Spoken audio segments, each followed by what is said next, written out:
Las voces de los verdaderos protagonistas. En Voces RCN. Verdaderos protagonistas son los invitados a Voces RCN en la noche de hoy. Está con nosotros en primer lugar la subdirectora de la Fundación Paz y Reconciliación, Laura Bonilla. Bienvenida a esta mesa. Juan Carlos, muchas gracias y un saludo también a todos los oyentes y a mis compañeras y compañeros de panel. También está con nosotros la concejala Sandra Forero. Gracias por acompañarnos. Juan Carlos, buenas noches, muchas gracias por la invitación. Un saludo para ti, para todos los oyentes y para mis compañeros de panel. El politólogo y analista Nicolás Gómez Arenas es otro de nuestros invitados. Bienvenido a esta mesa. Muchísimas gracias por la invitación, un saludo a todo el equipo de producción y por supuesto aquí al panel y a la audiencia. Y Gabo Becerra, secretario general de la Unión Patriótica, la UP, gracias por estar en Voces RCN. Buenas noches, Juan Carlos, a la audiencia y a los colegas de panel también. Bueno, el presidente de la República, Gustavo Petro, ha hablado hace unos minutos, ha dicho varias cosas. Por ejemplo, este martes, mañana, va a presentar las preguntas que él quiere que estén en la consulta popular. Va a anunciarlas con respecto al futuro de sus proyectos de reformas sociales. Por otro lado, ha dicho que el 1 de mayo va a ir al Congreso de la República porque él quiere presentar personalmente, además acompañado de algunos miembros de su gobierno, el texto oficial pues, de la consulta popular de esas preguntas. Ha señalado también el presidente que está descontento y además le ha pedido al Consejo de Estado una revisión. Está descontento con un fallo de ese alto tribunal que dijo que los canales privados de televisión no tienen por qué transmitir los consejos de ministros. Esto es después de una acción de tutela que entabló una ciudadana. Ya ha señalado el presidente, ustedes lo oyeron hace un momento, que él ha decidido desenvainar la espada de Bolívar. Recordemos que la espada de Bolívar en un momento dado fue robada por el M-19, posteriormente fue devuelta y se conserva en la presidencia de la República, y el jefe del Estado la exhibió el día que tomó posesión del cargo. Pues ha dicho Petro que él va a desenvainar la espada y que la va a mantener fuera, desenfundada, desenvainada, a lo largo de la campaña para la consulta popular. ¿Cuál es la opinión de ustedes de esta posición del presidente? Nicolás Gómez Arenas. Pues Juan Carlos, ahí estábamos escuchando un pedazo de la transmisión, ¿no? Fuimos a la Feria Hebra Amarilla, pasamos por la consulta popular, a lo divino y lo bello, hasta también habló del Papa, que era su íntimo y mejor amigo y demás. Yo creo que aquí pues los colombianos estamos viendo que la estrategia de campaña del Pacto Histórico está arrancando sin lugar a dudas. Hoy vimos al ministro Sanguino hablando erróneamente sobre la posible financiación que podrían tener estas campañas, que manda yo creo que unos malos mensajes. Ahorita pues nos habían anunciado que hoy lunes iban a presentar al Senado, al parecer cambiaron los planes, de pronto no las tienen todavía muy listas para presentar a la sociedad y hablan del 1 de mayo cuando van a estar en plenas marchas sobre el Día del Trabajo, y pues habrá que esperar de qué nivel de populismo van a ser estas preguntas. Pero hay que recordarle a los colombianos que más allá de toda la precampaña que están haciendo, depende del Senado de la República la aprobación de esta consulta, y ahí tendríamos que esperar a cuál es la decisión del legislativo para poder entrar ya en materia. Pero lo que es claro es que el gobierno se prepara para desembolsar recursos multimillonarios para poder financiar esto que es, como vuelvo y digo, la precampaña del Pacto Histórico en época de vacas flacas, ¿no? Nos dicen por un lado que estamos en total austeridad, en total recorte fiscal, en posible desfinanciamiento de programas claves. Vemos cómo muchos de los colombianos sufren porque no reciben sus medicamentos de la salud. La educación pasa también una época oscura, pero para hacer política y campaña al parecer sí van a haber billones de pesos disponibles. Entonces pues falta esperar, creo yo, Juan Carlos, a que el Senado apruebe, que ahí está la posibilidad de que no lo haga, y ahí pues veremos cuál va a ser el comportamiento del presidente. Pero hasta el momento necesitamos ver las preguntas, que el Pacto Histórico ha decidido postularlas o publicarlas el 1 de mayo, y pues preocupa de sobremanera que en época de crisis fiscal estemos hablando de derroche. Gabo Becerra, ¿coincide con esa teoría? Claro que no. Yo lo que creo es que en la oposición y en la derecha hay un nerviosismo porque, como se dice en el argot popular, mataron el tigre y se asustaron con el cuero. El pueblo colombiano lo que necesita es que se atiendan sus problemas y que hayan reformas. El Ejecutivo y cualquiera, su deber es presentar las reformas. Se llevaron al Congreso y sencillamente la la hundieron en el caso de la laboral, piensan hacer lo mismo con la reforma a la salud y quieren que el gobierno y que su alianza de gobierno, su partido, el pacto histórico, se quede de brazos cruzados. Creo que estamos ejerciendo el derecho constitucional que nos asiste en el artículo 103 y 104 de convocar una consulta popular. Esto no es nada inconstitucional, nada ilegal, no lo teníamos planeado, pero pues ejercemos el derecho a la democracia participativa.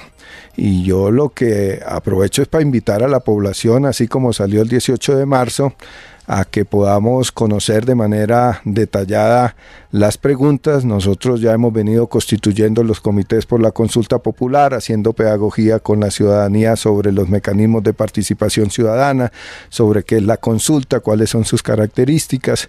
En Bogotá fácilmente ya tenemos 16 comités de la consulta popular y ya con las preguntas pues queremos escuchar los argumentos de los senadores y de los congresistas en el Senado para oponerse esta vez no solamente a los contenidos de la reforma, sino que quiero escuchar los argumentos oponiéndose al derecho a que la ciudadanía decida lo que ellos no decidieron y lo que no quieren permitir que se decida. Entonces yo creo que el presidente lo que ha sido es honesto y ha salido a proponer que en una fecha tan simbólica como el 1 de mayo, pues se den a conocer directamente los contenidos de las preguntas y convocar a la movilización ciudadana que, repito, en una democracia no debería generar ningún tipo de preocupaciones. Sandra Forero, ¿cuál es su opinión?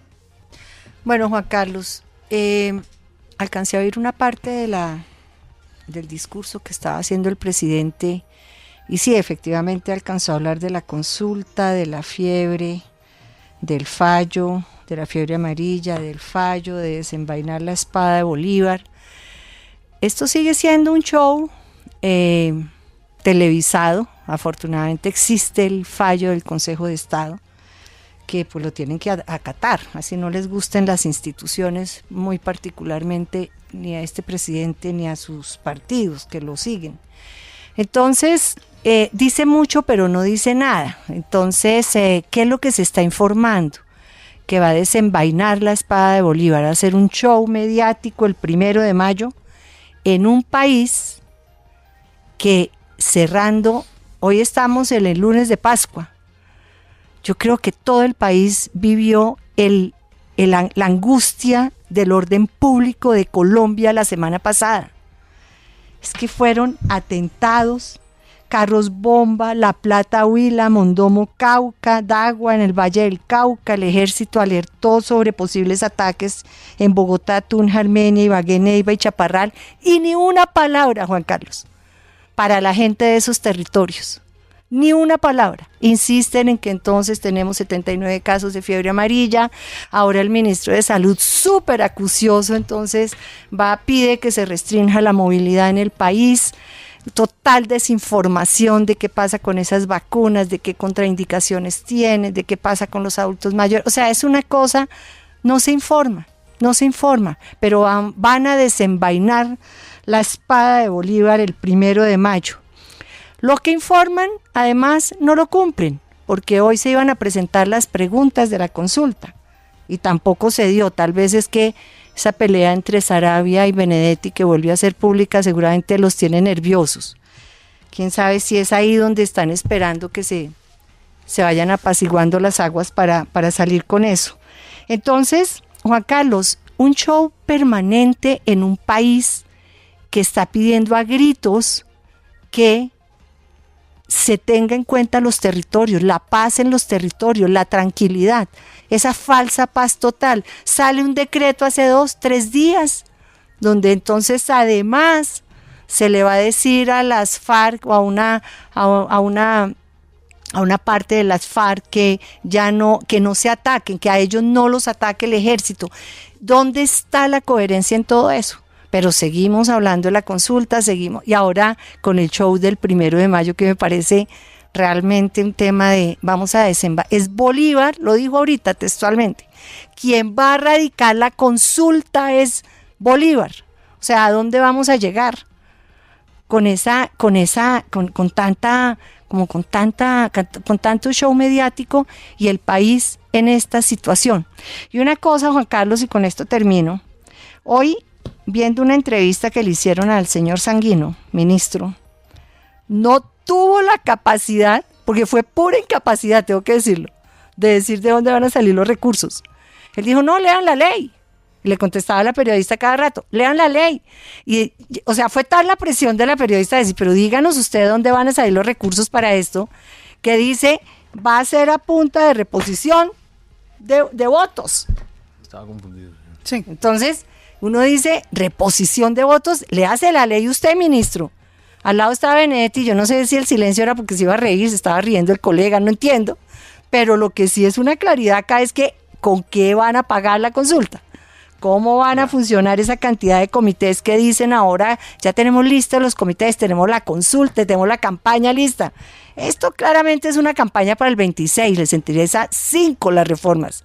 Entonces, y el país inundado y desangrándose por cuenta de los atentados que hacen los antiguos amigos de la falsa paz total, con los que pretendieron firmar paz y todos les dijeron mentiras a los colombianos. Entonces a mí no me sorprende mucho, me parece que es un show mediático lo que sigue haciendo los lunes y lo que va a hacer el 1 de mayo.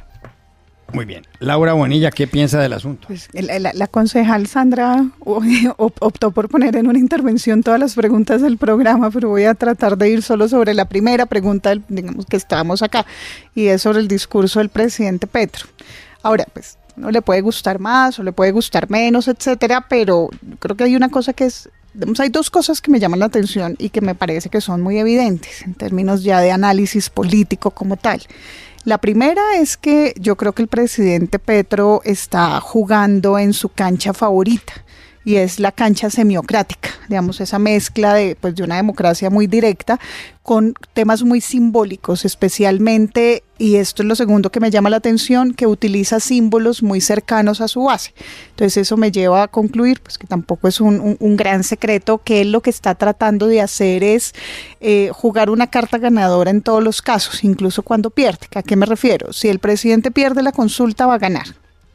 Va a ganar porque va a posicionar una narrativa de imposibilidad de que existan reformas si el proyecto político del pacto no pasa de este gobierno a otro. Entonces gana en potencial electoral, sobre todo en sectores sociales que sí sienten que su vida no ha mejorado, y en ese no ha mejorado traslada, digamos, la responsabilidad directa de resultados de su propio gobierno a la responsabilidad de otros actores políticos, en este caso el Congreso de la República, que le bloquea.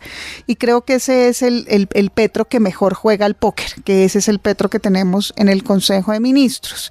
Justamente en el discurso lo dice, y lo dice clarísimamente. Entonces opta por el símbolo, sacar la espada de Bolívar, vamos todos a la calle, y también en temas que han sido en los que él ha sido muy acucioso. Entonces el cambio climático. Ahora, ya digamos separando, sí hay una cosa que yo creo que es muy importante, pues independientemente de que uno le guste menos o más el gobierno, sea gobierno de oposición. A mí creo que en este debate hoy me toca como centrarme un poquito. La fiebre amarilla es un problema. En los años 80 y principios de los 90 también hicimos una campaña masiva de vacunación. También limitamos la movilidad del país. Todos nos ponemos la vacuna de fiebre amarilla cuando entramos o salimos de ciertas zonas. El tema del cambio climático y de la relación entre la proliferación del mosquito, de la Aedes aegypti, y que estemos en zonas mucho más cálidas, pues sí, hay muchos científicos que están estableciendo esa relación. Entonces, ese es el tipo de cosas donde, hombre, qué bueno que el ministro esté siendo bastante acucioso para atender esa epidemia de fiebre amarilla o lo que puede ser una epidemia. A mí eso no me parece en absoluto ni que sea molesto, ni que sea populista, ni nada. Incluso las propias cadenas radiales y cadenas televisivas en la época de los 90, que yo recuerdo, pues muy bien, era un poco joven en ese momento, pues mucho más joven que ahora, pero pues era muy fuerte, digamos, la campaña que se estaba haciendo en ese momento, y creo que es momento de volverlo a hacer. O sea, es una enfermedad que puede ser realmente peligrosa. Sí. Muy bien, tenemos que ir a una pausa y ya regresamos. 7:57 PM. Continuamos En Voces RCN. 8:04 p.m. Seguimos en Voces RCN con Laura Bonilla, Sandra Forero, Nicolás Gómez Arenas y Gabo Becerra. Bueno, hay nuevos episodios relacionados con Laura Saravia, ministra de Relaciones Exteriores, canciller de la República, y Armando Benedetti, que es el ministro del Interior. Se trata de personas que ocupan posiblemente las dos carteras más importantes en el gabinete del presidente Gustavo Petro, dos personas además cercanas al jefe del Estado. Ya se conocieron hace un par de años, habría que decirlo, esos audios que divulgaron en la revista Semana, en donde Armando Benedetti pues insultaba y gritaba a Laura Saravia, le decía que él había conseguido 15.000 millones de pesos para la campaña, que si él contaba todo irían a parar todos a la cárcel, que eso podría tumbar a las Torres Gemelas y demás.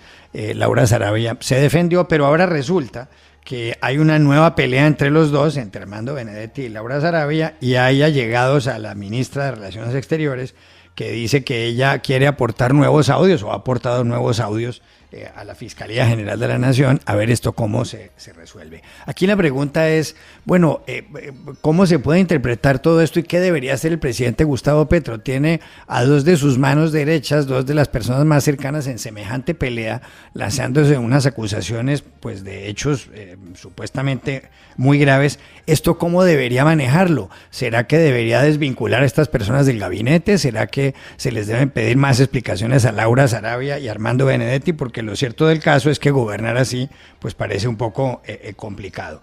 Laura Bonilla, ¿cuál es su opinión?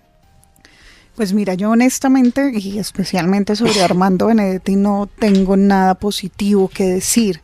Creo que la presencia de Benedetti, pues más allá de un capricho muy particular del presidente, pues no es tan, o sea, está completamente sobrevalorada. Creo que el presidente Petro sobrevalora también el peso de él como cabeza de los operadores políticos que han estado alrededor de su gobierno, pues porque además su acceso a otras regiones, etcétera, etcétera, pues no es tan grande como se cree. Creo que es una figura que la han, y de pronto haciendo como acto de contrición y de conciencia en este lunes de Pascua, que la hemos también desde la opinión pública inflado y sobrevalorado. Y en el caso pues de Laura Saravia, sí es alguien que el presidente pues mantuvo a su lado, porque pues lo dijo muy claramente en el Consejo de Ministros, a ellos les debe haber sido electo. Entonces ese Gustavo Petro, que entre el 2018 y el 2022 decidió dar un salto de aceptar a una serie de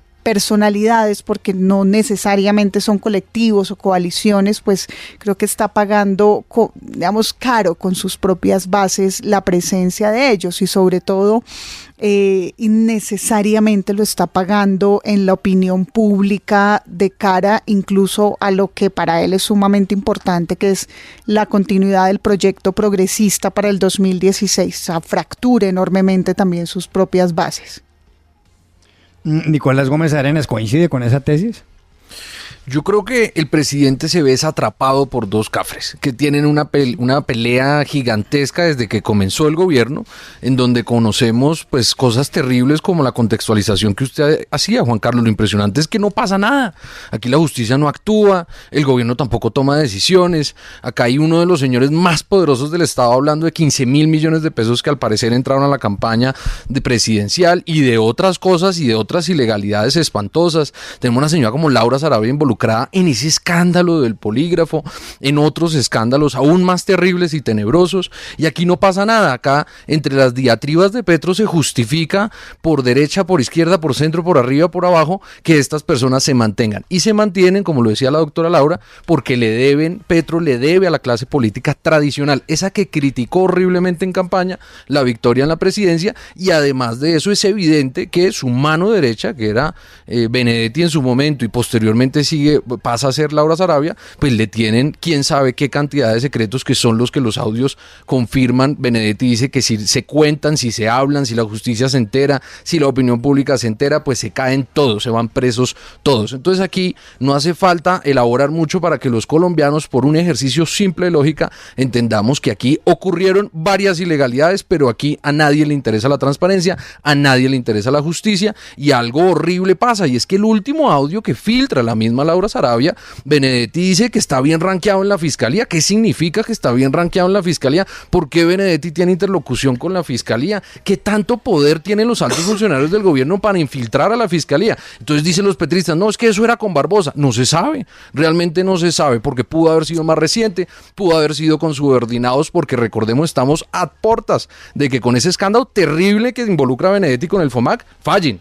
A ver si el hombre incurrió o no incurrió en ilegalidades. Entonces, aquí yo lo que veo es que es esta House of Cards, ¿no? Me parece una novela en donde acá todos se van pisando los rabos y eso se va a volver insostenible y perjudicial a largo plazo. Y Petro está en la mitad calladito viendo a ver cómo apaga los incendios, cómo tranquiliza a esas víboras, dándoles más y más burocracia, más y más contratos, más y más poder para poder mantenerse hasta el final de su gobierno. Y aquí es donde yo hacía por eso esa aclaración ahorita, Juan Carlos, sobre de dónde va a salir la financiación de la consulta popular. Claro, todos los medios de consulta democrática que estén dentro de la Constitución representantes son más que válidos, pero acá hay un problema de financiación, porque el ministro Sanguino se equivoca. La 1475 no contempla una financiación ni para referendos, ni para consultas, ni para plebiscitos. Entonces le voy a decir a los colombianos de dónde nace y de dónde va a venir esa financiación, de donde estamos viendo que están gastando la plata, esos 300.000 millones de pesos en RTBC, en esos cientos de miles de millones de pesos que han gastado las entidades como la Agencia Nacional de Tierras,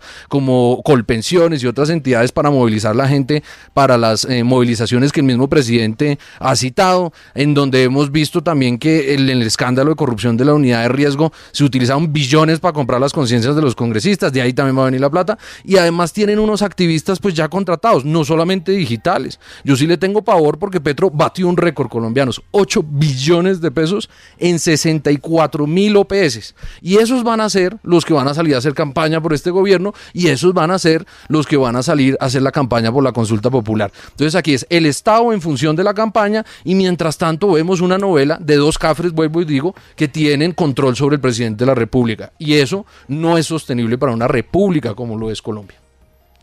Gabo Becerra, ¿está en lo cierto Nicolás Gómez Arenas?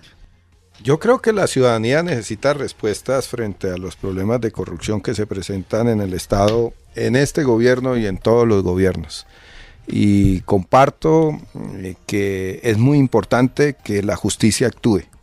Yo creo que la Corte Suprema, en los casos en donde hay aforados, en los casos donde no hay aforados y le corresponde a la Fiscalía, la justicia ordinaria, yo lo digo como congresista de la Unión Patriótica y del Pacto Histórico, necesitamos que haya diligencia y que hayan decisiones para que, conforme lo dice nuestro programa y como lo defiende también el presidente Petro, el tema del ejemplo en la lucha contra corrupción se involucra personas que hacen parte del gobierno, hacen parte de los aliados del gobierno, porque yo también quiero resaltar que si hay algo importante en esto es que no son figuras propiamente de la izquierda, aunque han aparecido algunas, pero no son la mayoría, no son la inmensa mayoría, ni en este ni en otros casos donde aparecen señalamientos sobre corrupción, son militantes de la izquierda. Entonces yo en primer lugar haría un llamado a que la justicia actúe lo más rápido posible,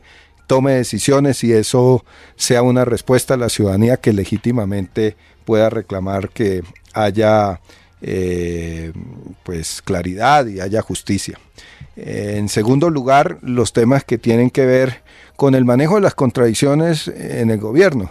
En este caso y en otros casos, yo creo que eso expresa pues las dificultades del ejercicio todavía de los partidos, la debilidad de los partidos, la debilidad de los gobiernos, porque lo preferible es que, como es natural en todo ejercicio de gobierno, donde hayan diferencias, pues esas diferencias se tramiten de otra manera. Lo digo como congresista y como parte de la bancada de gobierno, se pudieran resolver en instancias internas y pudieran existir mecanismos más fluidos para tramitarlas. Creo que eso hace bien y corresponde más a una cultura democrática hacia la cual debemos marchar como proyecto alternativo y de izquierdas.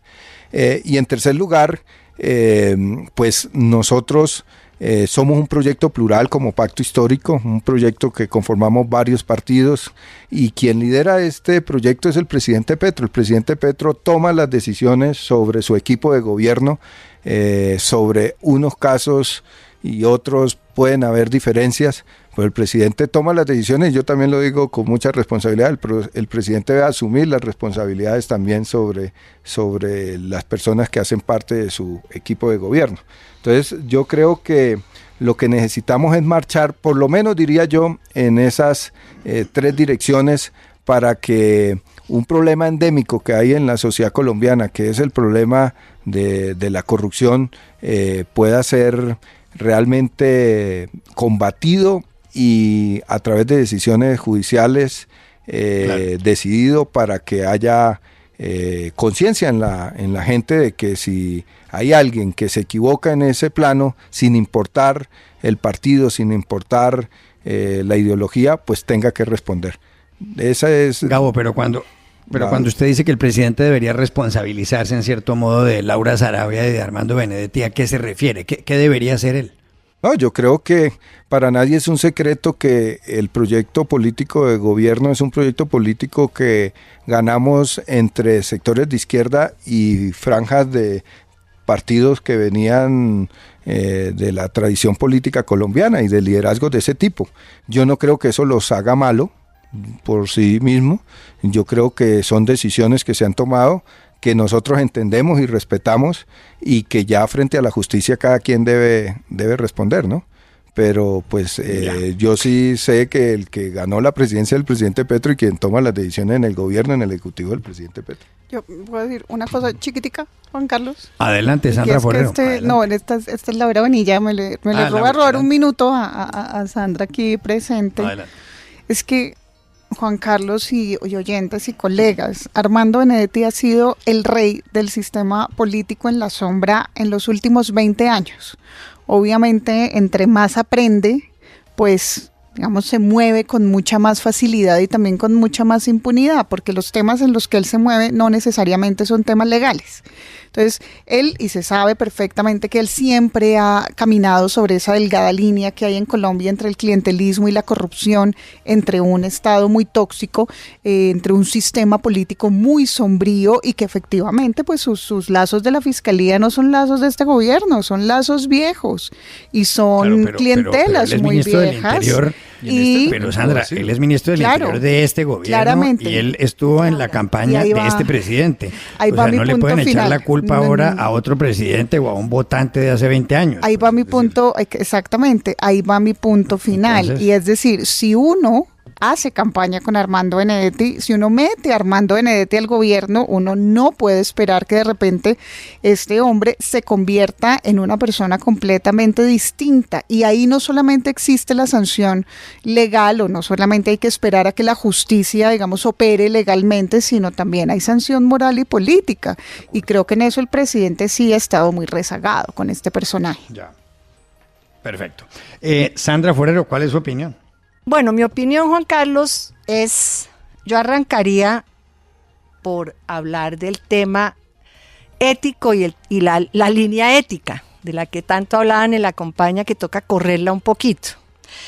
Hay una cosa que yo creo que ya deberían de estar superando muchos de la coalición de gobierno y del pacto histórico, y es que en todos los gobiernos se robaba. En todos los gobiernos hay corrupción. Tocaba descubrir y destapar la corrupción de todos los gobiernos. Que mira el discurso de ellos, adalides de la decencia y de la anticorrupción. Y están trabajando con un señor que ha tenido investigaciones de toda índole. Es que Armando Benedetti, además, es un hombre maltratador de mujeres. A mí me llama la atención, como lo dice Laura, me parece una frase, un operador político, como se describe Roy Barreras, por ejemplo, que ellos lo que son operadores políticos. Hombre, ¿cómo puede tener en el gobierno un tipo como Armando Benedetti? Y esta es la muestra, Juan Carlos, de que lo único que les importa, y le importa a Gustavo Petro, porque por eso lo tiene en el gobierno, es su proyecto político. Y él lo ha dicho, para ganar en el 26 y para continuar nuestro proyecto político, toca tener a un tipo como Armando Benedetti, que es una persona que se le iba levantando todo el Consejo de Ministros, lo que pasa es que se les fue quitando. hasta la señora Susana Muhammad. Se le fue quitando esa cosa contra Armando Benedetti. Les importa el proyecto político, pero no les importa realmente destapar lo que está pasando ahí. Y yo sí creo, Juan Carlos, que esa peleita entre Laura Sarabia y Armando Benedetti debe tener algo detrás muy, muy grande.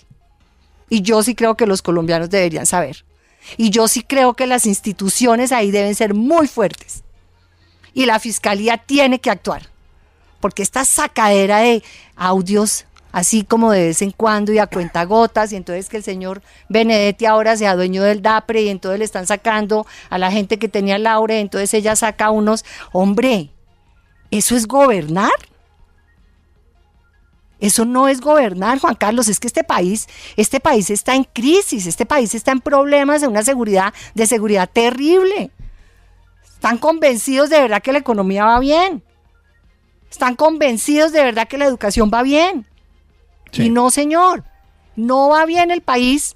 Y entonces todos nos distraemos con que Laura sacó otro audio y Armando entonces le dices que cuando era mi secretaria, así habla Benedetti de las mujeres además, en todos los niveles. Muy bien. Entonces, lo que quiero decir es, esto tiene algo detrás muy, muy grande, que ojalá salga a la luz pública rápido. Y yo sí creo que al presidente lo tienen ahí encerradito y calladito por algo muy grande que ellos deben saber. Lo de los 15.000 millones, yo no creo que sea tanto palabras de un borracho. Bueno, óiganme, último tema del programa, y voy a preguntarles por la noticia de las últimas horas en el mundo, y es por la muerte del Papa Francisco. El Papa tenía 88 años. El Papa fue sumo pontífice por algo más de 12 años. Él fue elegido el 13 de marzo de 2013 y el Papa ha sido descrito como el abogado de los débiles, como el Papa de las periferias, es decir, estuvo siempre tratando de respaldar, por ejemplo, a la mujer, le dio un mayor papel dentro de la iglesia, a los homosexuales permitió que fueran bendecidos informalmente por parte de los sacerdotes del clero católico, también luchó muchísimo contra los abusos sexuales de miembros del clero y demás, y en América Latina pues viajó mucho, nunca estuvo en la Argentina, su país, pero se pronunció contra la corrupción, ya digo, contra los abusos de la iglesia y demás. Yo les quería preguntar a ustedes qué opinan del legado que deja el Papa Francisco. ¿Les parece que fue un hombre que le dio la vuelta a la Iglesia Católica? ¿Les parece que le quedó faltando, que no hizo lo suficiente? ¿Cuál es la opinión de ustedes del Papa Francisco? Gabo Becerra. Yo creo que, sin lugar a dudas, el Papa Francisco queda en la historia de la Iglesia Católica y de sus pontífices como un papa que contribuyó a que esta tradición religiosa pudiese responder de manera más humana, diría yo, a las necesidades de la sociedad contemporánea. Su legado principal, diría yo, son sus encíclicas y en particular la Laudato Si, que es una reflexión científica, como decía el presidente, pero más allá del rigor con el cual está hecha, es realmente un texto de una humanidad profunda que refleja las condiciones del mundo actual, señala con valor, con valentía los responsables de esa crisis que vivimos en la humanidad.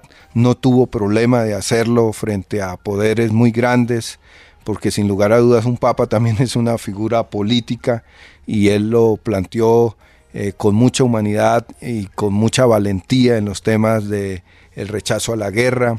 Yo creo que el pueblo colombiano, que es un pueblo muy creyente, muy católico, debe cultivar un agradecimiento muy grande hacia este papa por toda la labor que hizo en función de la paz, insistiéndonos en que siempre va a ser más difícil construir la paz que hacer la guerra, y pues un hombre que siempre reconoció sin pretender ocultar nada las limitaciones y las inconsecuencias de la institución de la Iglesia Católica, ¿no? Su responsabilidad en los temas de pederastia, la necesidad de respetar a la población LGBTI, el reconocimiento de las mujeres, realmente sí. un legado muy importante que marca la historia de los papas y de su periodo de 12 años, como tú decías. Además que, bueno, sí. Ojalá se diese, pero pues creo que fue el primer papa latinoamericano y bueno, ojalá pudiese seguir esa tradición que no veo que sea fácil. No es fácil. Un minuto, Nicolás Gómez Arena, su opinión. Yo creo que el Papa hay que dividirlo en dos facetas, una humana y otra política. Como decía Gabriel, sin lugar a dudas la figura del Papa es una figura política. Sin lugar a dudas fue un Papa muy político, en donde yo creo que en la faceta política tuvo muchos errores, algunos aciertos, pero principalmente condenar fuertemente la invasión de Rusia a Ucrania, por ejemplo, condenar a tiranos, criminales, asesinos como Nicolás Maduro, a condenar a otros dictadores de la región, de su propia región como en Latinoamérica y del mundo. Creo que en eso fue un poco condescendiente, si se quiere, si se compara sobre todo con figuras anteriores como Juan Pablo II. El humano yo creo que tiene meritocracia, es una persona carismática, acercó a la juventud, logró hacer unas reformas fuertes. La que más me gusta, aparte del tono jocoso que me acordaba un padre del colegio que nos hablaba también de fútbol y eso nos acercaba un poco más a la fe, es el tema de la austeridad. Yo creo que eso es un tema que no solamente en la iglesia, sino también en el Estado debe primar, el decoro, la austeridad, entender que pues en el ámbito de la iglesia las propiedades o recursos de la iglesia pues son sagrados, valga la redundancia, pero también así como los del erario, y que estas figuras como los políticos deben dar ejemplo, y el derroche, el malgasto, como lo que vemos en este gobierno y como hemos visto en otros gobiernos, es inaceptable, y como lo vimos en otros papados, pues creo que era un mal mensaje para el representante pues de Dios en la tierra. Entonces yo creo que lo separarían dos. No soy muy fanático de su legado político, pero sí resalto que logró dar un salto significativo en atraer un poco a la iglesia a esa juventud y en transformar algunas cosas que posiblemente la iglesia necesitaba. En unas no estoy muy de acuerdo, y resalto austeridad y sobre todo la mano dura con los casos de pedrastría que habían gravísimos en el Vaticano. Laura Bonilla, ¿cuál es su opinión del Papa Francisco? Que soy muy fanática de su legado político, contrario a Nicolás, me encanta su legado político. Creo que el Papa, digamos, recogió como legado político el rechazo a la guerra, y eso es algo en lo que el mundo, y sobre todo este mundo que vivimos hoy, es difícil en un líder político y en un líder religioso. Y acercó, incluso procuró en su carrera política también como pontífice, acercar a todos los sectores dentro del cristianismo, dentro de la propia iglesia. Hizo una apuesta que era muy compleja en este momento, que pocos papas la hubieran hecho, para defender a los más vulnerables en los peores contextos, como el caso de las miles, millones de personas en Gaza. Creo que eso es algo que es muy bello de su parte, y además comparto plenamente con Nicolás su voto de austeridad. Y un chismecito que me contaba una hermana hoy, y es, él incluso quitó la calidad de jefe de entierro de jefe de Estado. O sea, él hizo una reforma para su propio funeral para que no fuera tan ostentoso como el funeral de un jefe de Estado de Vaticano, sino como el de un pastor común y corriente, y eso a mí también, pues personalmente me conmueve mucho el corazón y me hace quererlo más, y lo vamos a extrañar mucho. Último minuto, Sandra Forero.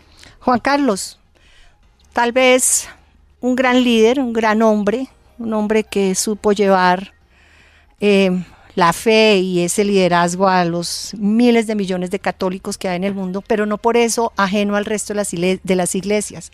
Promovió la unidad de iglesias, buscó esa cercanía, buscó en esa cercanía un papel, su papel de político, pero usando de alguna manera, en el buen sentido de la palabra, la cercanía entre iglesias y la coherencia. Hay una cosa que me parece fantástica y creo que la deberíamos de aplicar todos y los gobiernos, incluso el gobierno nuestro, y es la coherencia entre pobreza y austeridad. Lo tenía acá entre mis notas.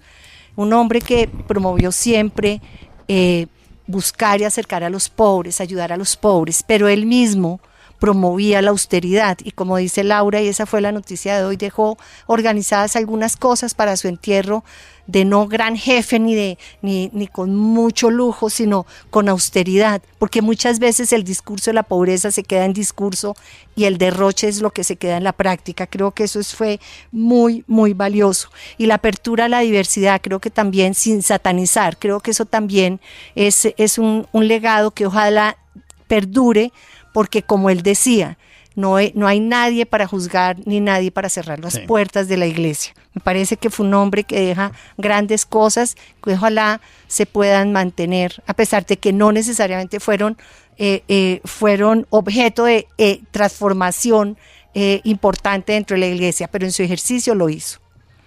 Muy bien, se nos acabó el tiempo. Gracias, Laura Bonilla, por haber estado aquí, Sandra Forero, Nicolás Gómez Arenas y Gabo Becerra. Y a ustedes los espero mañana nuevamente en Voces RCN, 8 de la noche, 30 minutos.